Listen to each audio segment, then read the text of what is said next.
এই দেখো মনুরা গাইসরা, এই যে এই আদা গুলারে সব এখন এরকম ডিমের প্যাকেটের মল্টের মধ্যে রাখতেছি, বুঝছো? রাখার পরে এগুলাকে ডিপ করে রাখবো এরকম 10 বার হবে। মানে এই যে অনেক আদা, এগুলা মনে করো আমার 1.5-2 বছর চলে যাবে ইনশাআল্লাহ। যদি বেঁচে থাকি তাহলে খাইতে পারবো, আর যদি মারা যায় তাহলে তোমরা খাইয়া লাই। আর কি করার, তোমাকে হাতে তুইলা দিলাম আমার যত কিছু সম্পত্তি আছে, বুঝছাও?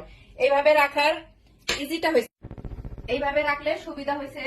তোমার যতটুকু পিস পিস মানে তোমার পুরো ডিব্বা সহ আর কি তোমার বের করে রাখা লাগে না, যে তাহলে ওরকম বারবার ডিব্বা সহ বের করে আবার নর্মাল করে তারপরে আবার ডিপের মধ্যে ঢুকাইলে এটাতে মনে করো ক্যান্সার হওয়ার সম্ভাবনা থাকে এবং ব্যাকটেরিয়া ছড়ায়, বুঝছো? যে কোনো মশলা। এই জন্য সবসময় এরকম আদা রসুন আমি এরকম কিউব কিউব করে রাখি, ব্যালেন্স করে।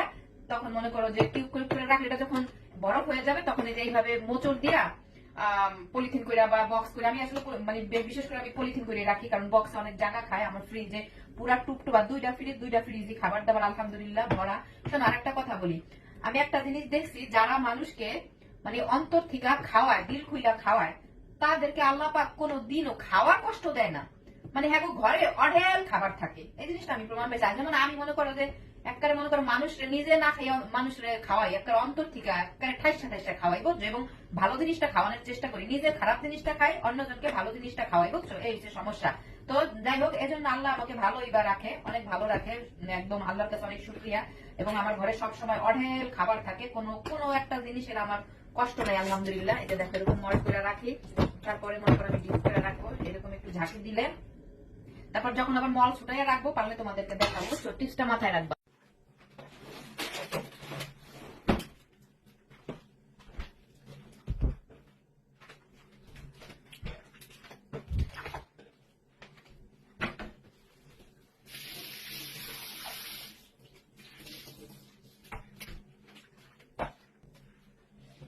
বন্ধুরা গাইসরা, এই যে আমার আদা কিন্তু রেডি হয়ে গেছে, দেখো এটা কত দিয়ে রাখছি। মানে যেরকম মল্ট কইরা কইরা এইভাবে আদাগুলাকে আমি সারা বছর প্রসেস করে রাখি, বুঝছো?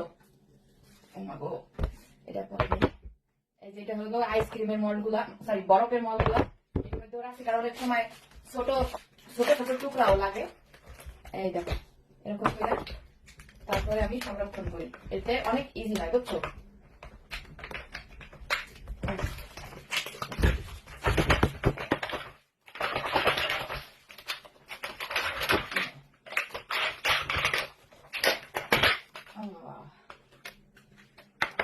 এই যে এইভাবে করে মাকু এত শক্ত হয়ে গেছে কেন, পুরো বরফ হয়ে গেছে, তো এই জন্য ভেঙে ভেঙে টুকরা টুকরা করে ছুটাই রাখি। একদম পিওর খাঁটি আদা।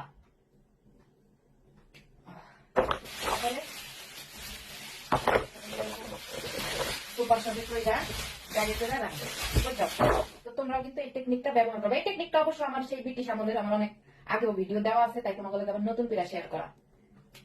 তো আশা করি ভিডিওটা সবাই পছন্দ হয়েছে। অবশ্যই পেজ ফলো দিয়া, লাইক কমেন্ট শেয়ার দিয়া পাশে থাকবা। আমি আস্তে আস্তে করে ডিরে প্রসেস করে মানে চুড়াইয়া পরে ডিবের মধ্যে ঢুকাই রাখি।